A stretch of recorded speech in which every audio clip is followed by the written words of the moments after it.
குரு புஷ்ய யோகத்துல தனுசு ராசி நண்பர்களுக்கு மெயினா பாத்தீங்கன்னா இவங்க வாழ்க்கை துணைக்கு தான் யோகம். இந்த குரு புஷ்ய யோகத்துல வாழ்க்கை துணைக்கு வேலை கிடைக்கும். வாழ்க்கை துணையின் மூலியமாக பண வரவுகள் தாராளமாக இருக்கும்.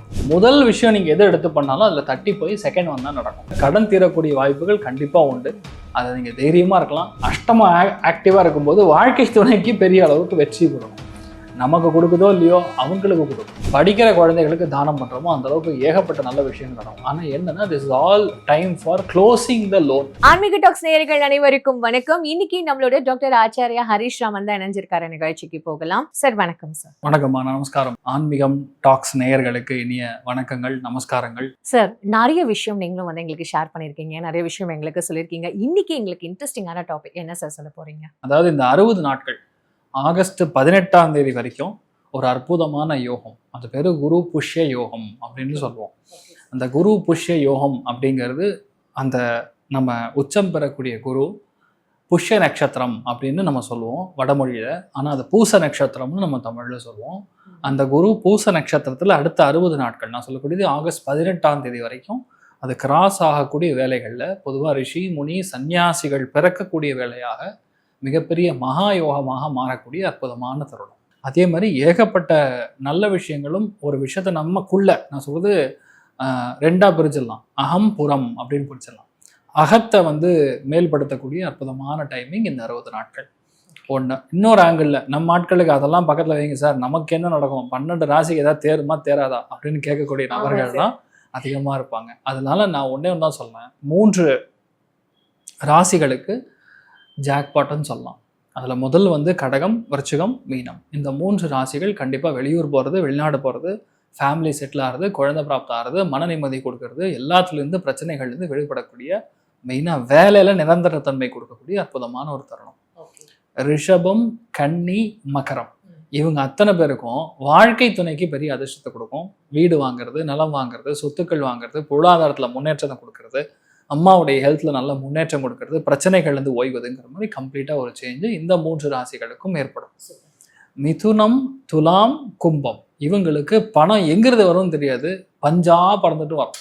தன குடும்ப வாக்குஸ்தானத்தில் இந்த மாதிரி காம்பினேஷன் குரு புஷ்ய யோகம் ஏற்படுது அப்படின்னா, நின்று போன பணம், வராத ஃபேமிலி, விட்டு போன ஹஸ்பண்டு, விட்டு போன ஒய்ஃபு, இந்த மாதிரி இவங்கெல்லாம் ஒன்று சேரக்கூடிய ஒரு பிராப்தம் அப்படிங்கிறது வரும்.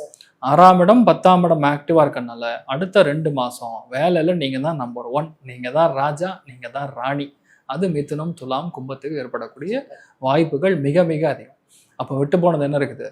நம்ம மேஷம், சிம்மம், தனுசு, இவங்களை பொறுத்த வரைக்கும் டிரான்ஸ்ஃபரபிள் டைமிங், இடமாற்றம் கொடுக்கக்கூடிய வேலை. நிறைய பேர் எஃப்டி போடுறது, இன்வெஸ்ட்மெண்ட் பண்ணுறது, வேறு ஒரு புதுசான ஒரு விஷயத்துல நம்ம ஒரு விஷயத்த கத்துக்கிறது, அப்கிரேட் ஆகிறது. சிம்மத்தை பொறுத்த வரைக்கும் கொஞ்சம் ஃபேமிலி லைஃப்ல சின்ன சின்ன சிக்கல்கள் கொடுக்கறது. எல்லாருக்குமே ஒரே மாதிரி நல்லது பண்ணாதுல்ல, ஒரு சில பேருக்கு சின்ன சின்ன மாற்றங்கள் கொடுக்கும். இது எல்லாமே செய்யக்கூடிய ஒரு கால வேலையா இருக்கப்படுது. பட் எப்படி பார்த்தாலும் 85% இந்த குரு புஷ்ய யோகம்ங்கிறது ரொம்பவுமே அதிர்ஷ்டத்தை கொடுக்கும். நிறைய பேர் இது தான தர்மங்களுக்கும், என்ன சொல்லலாம், ஆத்ம கலைகள்னு சொல்லக்கூடிய யோகா கத்துக்கிறதுக்கும், மிகப்பெரிய விஷயங்களை நம்ம, அதாவது ஜபதப அனுஷ்டானங்கள் செய்யக்கூடிய ஒரு அற்புதமான நேரம் காலமாக இந்த காலத்தை நம்ம யூஸ் பண்ணிக்கலாம். அது பண்ண நல்ல லைஃப் கொடுக்கும். முடிஞ்ச அளவுக்கு அன்னதானம் பண்ணுங்க, முடிஞ்ச அளவுக்கு சாப்பாடு வாங்கி கொடுங்க, முடிஞ்ச அளவுக்கு வேதத்துக்கு பெரிய நம்ம தான தர்மங்கள் பண்ணும்போது பெரிய மாற்றத்தை கொடுக்கும். 12 ராசிகளுக்கும் குரு புஷ்ய யோகம் தரும் 6 அற்புத பலன்கள் என்னன்றத பார்க்கலாமா? சார், தனுசு ராசிக்கு குரு புஷ்ய யோகம் தரும் 6 அற்புத பலன்கள் சொல்லுங்க சார். கம்பேரிசன் வித் மிதுனமா தான் பண்ணணும். ஏன்னா இந்த குரு புஷ்ய யோகத்துல தனுசு ராசி நண்பர்களுக்கு மெயினா பாத்தீங்கன்னா இவங்க வாழ்க்கை துணைக்கு தான் யோகம். இந்த குரு புஷ்ய யோகத்துல வாழ்க்கை துணைக்கு வேலை கிடைக்கும். வாழ்க்கை துணையின் மூலியமாக பண வரவுகள் தாராளமாக இருக்கும். முதல் விஷயம் நீங்க எதை எடுத்து பண்ணாலும் அதுல தட்டி போய் செகண்ட் ஒன் தான் நடக்கும்.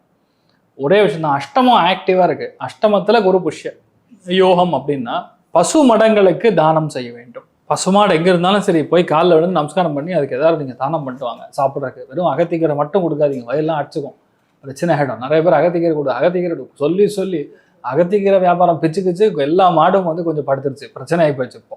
அதனால பழங்கள் கொடுக்கலாம், வாழைப்பழம் கொடுக்கலாம். அகத்திக்கீரை கொடுக்கறது ஒன்லி அமாவாசைக்கு மட்டும் தான் பண்ணணும். அதுவும் சொற்பமாக கொடுத்தா போதும். ஒரே நாள் 50 பேர் அகத்திக்கீரை கொடுத்தா வயது என்ன ஆகுது? இந்த மாதிரி சமாச்சாரங்கள் தான். அதனால பசு மடங்களுக்கு தான தர்மங்கள் சம்ரக்ஷணம்னு சொல்லுவோம் அது.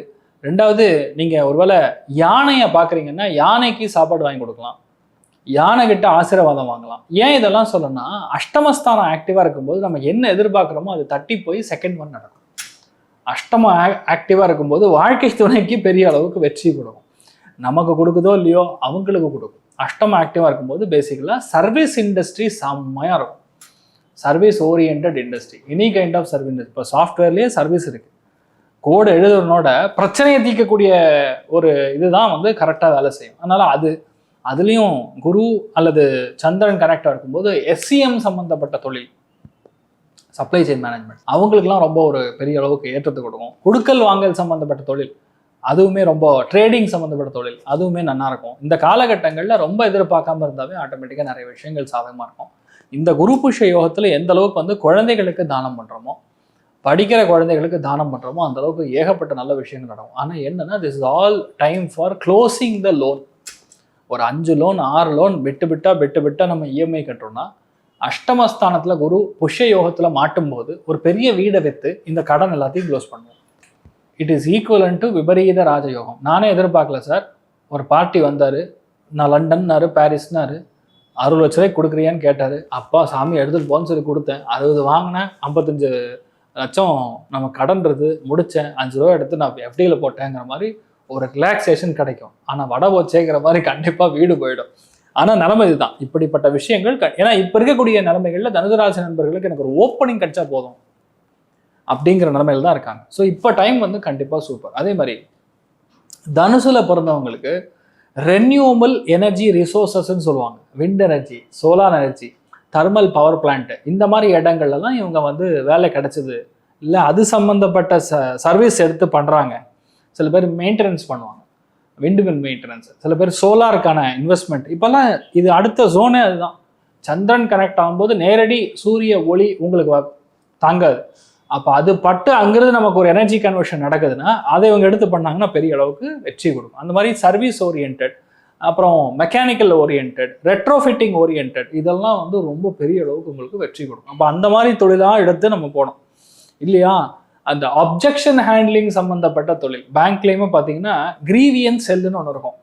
அந்த மாதிரி போய் அந்த மாதிரி செல்ல உட்காருறது, மணி லாண்ட்ரிங் சம்மந்தப்பட்ட டிபார்ட்மெண்ட்டு, இல்லை ஃப்ராடு செஞ்சு அதை கண்டுபிடிக்கக்கூடிய டிபார்ட்மெண்ட்டு, இந்த மாதிரி விஷயங்கள்லாம் ஃபேண்டாஸ்டிக்காக உட்காரும். ஸோ தனுராசி நண்பர்கள் உங்களுக்கு நேரடியாக சூப்பர்னு சொல்கிறதோட உங்கள் வாழ்க்கை துணை மூலிமா உங்களுக்கும் அந்த காற்று நமக்கு வீசும். அதாவது என்னமோ சொல்லுவாங்கள்ல, மாலை மணக்குதுன்னா சேர்ந்து இந்த பூவோட நாரும் மணக்குங்கிற மாதிரி உங்களுக்கு அந்த மாதிரி சமாச்சாரம் தான். அதனால் வந்து இருக்கிறதுல ரொம்ப முக்கியமானது தான தர்மங்கள். அஷ்டமத்தில் கனெக்ட் ஆகும்போது குழந்தைகளுக்கான தான தர்மங்கள் அது பண்ண லைஃப்பில் பெரிய மாற்றத்தை கண்டிப்பாக கொடுக்கும். இருக்கிற கடனை 50 கடன் இருந்துன்னா அதை அப்படியே க்ளோஸ் பண்ணிட்டு ஒரு சொச்சமான அமௌண்ட், ஒரு 5% அமௌண்ட் கையில் வச்சுப்பீங்க. இப்படி தான் இருக்கும் அப்படின்னு ஆரம்பத்திலே சொன்னேன். அதனால் கடன் தீரக்கூடிய வாய்ப்புகள் கண்டிப்பாக உண்டு. அதை நீங்கள் தைரியமாக இருக்கலாம். ஒரே விஷயம்தான், ரொம்ப அகலக்கால் வைக்க விடுறது. அஷ்டமஸ்தானத்தில் கனெக்ட் ஆகும்போது ஆப்பில் கடன் வாங்கணும்னு சொல்லி நமக்கு தேர்ஸ்ட் ஜாஸ்தியாக இருக்கும். அது என்ன ஆப்பில் கடன் வாங்குறது, இப்போ இது ஓகே பண்ணால் உடனே 20,000 ரூபா நமக்கு ட்ரான்ஸ்ஃபர் பண்ணிடுவோம், அடுத்த மாதத்துலேருந்து கட்டணும், கட்டலைன்னா 10 பேர் 10,000 பேர் ஃபோன் பண்ணுவான். இந்த மாதிரி மானத்தை கெடுக்கக்கூடிய நிலைமைகள்லாம் நடக்கும். அதனால் லீகல் காம்ப்ளிகேஷன் வந்துன்னா அது இம்மீடியட்டாக ஹேண்டில் பண்ணுறது தனுசு ராசி நண்பர்களுக்கு ரொம்ப முக்கியத்துவம் வாய்ந்தது. இவங்களுக்கு தொழில் அப்போ எப்படி சார் இருக்கும்? கண்டிப்பாக அவங்க ஒய்ஃப் பேரில் ஆரம்பிக்கலாம், அவங்க கணவர் பேரில் நம்ம ஆரம்பிக்கலாம். நீங்கள் ஒய்ஃபாக இருந்தீங்கன்னா கணவர் பேரில் ஆரம்பிச்சிங்கன்னா, முதலீடு போட்டிங்கன்னா கண்டிப்பாக உங்களுக்கு பெரிய அளவுக்கு வெற்றி பெறும். தைரியமாக இருக்கும். இவங்க எந்த தெய்வத்தை வழிபடணும்? ஒன்றுதாம்மா, என்ன கேட்டிங்கன்னா காமதேனு கல்ப விருட்சம், காமதேனு வந்து வழிபடுறோம் அப்படின்னா ரொம்ப பெரிய அளவுக்கு வெற்றி பெறும். பசுமாடு இருந்ததுன்னா பக்கத்தில் போய் நம்ம தரிசனம் பண்ணிட்டு வர்றது, 60 நாளுமே பசுமடத்துக்கு போயிட்டு நம்ம ஒரு 1/2 hour அங்கே உட்காந்துட்டு வர்றது, முடிஞ்ச பசுமடத்துக்கு தானம் பண்ணுறது பெரிய ஏற்றத்தை. சார், குரு புஷ்ய யோகம் நடந்துட்டு இருக்கு அப்படின்னு சொல்றீங்க. அப்ப இந்த சனி வக்ரம் வேற நடக்கிறதுனால ஏதாவது இந்த 12 ராசிகளுக்கு இம்பாக்ட் ஏதாவது இருக்குமா சார்? குட். அதுதான் இப்போ குரு வந்து புஷ்ய நட்சத்திரத்துல சஞ்சாரம் பண்ண போறாரு, பூச நட்சத்திரத்தில் சஞ்சாரம் பண்ண போறாருன்னு சொல்றேன். பூச நட்சத்திரத்துக்கான அதிபதியே சனி தான். அந்த சனி பாக்யஸ்தானத்துல வக்ரம் அடைய போறான். அதாவது இதுக்கு முன்னாடி முன் ஜென்மத்தில் நம்ம செய்திருக்கக்கூடிய எல்லா விதமான புண்ணியத்தையும் இழுத்து கொண்டு வந்து இப்போ ஹெல்ப் பண்ண போடுது. குரு புஷ்ய யோகமே அதிர்ஷ்டம். அதில் சனி வக்கரம் அடைஞ்சு புதனுடைய நட்சத்திர சாரத்தில் இருக்கும்போது, புதன் கெட்ட கிரகம் கிடையாது, நல்ல கிரகம், சுப கிரகம். சனி புதன் காம்பினேஷன் வந்து ரிசர்ச் கூடிய ஆப்ஜெக்ட், ஆய்வுக்கூடிய சப்ஜெக்ட். அதனால் பொதுவாகவே இந்த டைம் பீரியடில் யாரெல்லாம் ரிசர்ச் அண்ட் டெவலப்மெண்ட் படிக்கணுமோ, உங்கள் கர்மா என்ன இருக்குன்னு கிளென்ஸ் பண்ணிக்கக்கூடிய டைமிங். எந்தெந்த தெரியாமல் பண்ணதோ தெரிஞ்சு பண்ணதோ எப்போ பண்ண குத்தமோ அதில் இவ்வளோ கஷ்டப்படுறேன்னு சொல்லக்கூடிய எந்த விஷயமா இருந்தாலும் கிளியர் பண்ணணும்னா இந்த டைமில் பண்ணக்கூடிய தானங்கள் பெரிய அளவுக்கு மாற்றத்தை கொடுக்கும். அதனால் இப்போ சனி மாறுறதுனால அந்த குரு புஷ்ய யோகத்தினால நமக்கு நல்லது நடக்கும். ஏன்னா எந்த நட்சத்திர சாரத்தில் போகிறதோ அந்த நட்சத்திரத்துக்குரிய அதிபதியே பாக்கியத்தில் வக்கரமாறான். அதனால் பொதுவாகவே நிறைய நல்ல விஷயங்கள் நடக்குது. நிறைய பேருடைய ஃபேமிலி ஒன்று சேர்றதுங்கிற மாதிரி ரொம்ப நாள், அதாவது ரொம்ப நாளாக பிரிஞ்சிருக்கோம் சார். பெரிய சித்தப்பா பையன் சித்தப்பாவும் பெரியப்பாவும் சண்டை, அண்ணன் தம்பி சண்டை. இந்த பழையதெல்லாம் பார்த்தீங்கன்னா அந்த பெயிண்ட்டு அட்வர்டைஸ்மெண்ட்டில் ஒரே ஒரு பெரிய செவுறு எழுப்பிட்டு சண்டை போடுவோம். அந்த மாதிரி இப்போல்லாம் அந்த செவரெலாம் உடச்சி போட்டு எல்லாம் ஒன்று சேர்ந்துருவாங்க. அந்த மாதிரி ரொம்ப நிறைய விஷயங்கள் நல்லது நடக்கும் இந்த குரு புஷ்ய யோகத்தில். இந்த குரு பெயர்ச்சி நடந்திருக்குல்ல, அதுக்கப்புறம் வரப்போற யோகங்கள். குரு பெயர்ச்சி அப்படிங்கிறது கடகத்துக்குள்ள வந்த குருவோ 3 நட்சத்திரங்களை தாண்டுவார். அது முதல் நட்சத்திரம் தாண்டும் போது அவ்வளோ வேல்யூ இல்லை. அதுக்கப்புறம் பூச நட்சத்திரம் தாண்டும் போது நம்முடைய ஜோதிட சாஸ்திர பிரகாரம் அது குரு புஷ்ய யோகமாக பெரிய யோகமாக கன்சிடர் பண்ணுவோம். அதில் என்ன நடக்கும்? தான தர்மங்களுக்கு உகந்தது பெரியவங்களுக்கு, அதே மாதிரி குருமார்களுக்கு, வேத விற்பனர்களுக்கு, பண்டிதர்களுக்கு, வேதம் படிக்கிற குழந்தைகளுக்கு, அதே மாதிரி கோவில் சம்மந்தப்பட்ட விஷயங்களுக்கு, இதுக்கெல்லாம் நம்ம தான தர்மங்கள் பண்ணும்போது பெரிய அளவுக்கு மாற்றத்தை வரும். அதில் மெயினாக பார்த்தீங்கன்னா அன்னதானம். எந்த அளவுக்கு நீங்கள் அன்னதானத்துக்கு நீங்கள் பணம் கொடுக்குறீங்களோ அவ்வளோ நல்லது. அதே மாதிரி இன்னொரு ஆங்கிளில் பார்த்தீங்கன்னா ஒரு சில பேர் நான் தீட்சை எடுத்துக்கிறேன் சார், நான் வந்து ஸ்ரீ திரிபுர சுந்தரி உபாசனம் பண்ணுறேன், தேவி மாத்தியம் படிக்கிறேன், புதுசாக இந்த விஷயத்தை கற்றுக்கிறேன் அப்படின்னு சொல்லக்கூடிய விஷயங்களுக்கு இது ஆரம்பிக்கக்கூடிய அற்புதமான டைம். ரொம்ப அழகா ஒவ்வொரு ராசிக்கும் இந்த குரு புஷ்ய யோகம்ன்றதை ரொம்ப தெளிவாக வர எக்ஸ்பிளைன் பண்ணியிருக்கீங்க சார். நிறைய பேருக்கு வந்து ஒரு கிளாரிட்டி கிடைச்சிருக்கும்னு நான் நினைக்கிறேன். ரொம்ப அழகாக எங்களுக்கு சொன்னீங்க. உங்களோட நேரத்துக்கும் உங்களோட விளக்கங்களுக்கும் ரொம்ப நன்றி சார். அடுத்த ஒரு சுவாரஸ்யமான ஒரு எபிசோட்ல உங்களை வந்து மீட் பண்ணுறேன். அதுவரை உங்களிடமிருந்து விடைபெறேன் சார். நன்றி, வணக்கம்.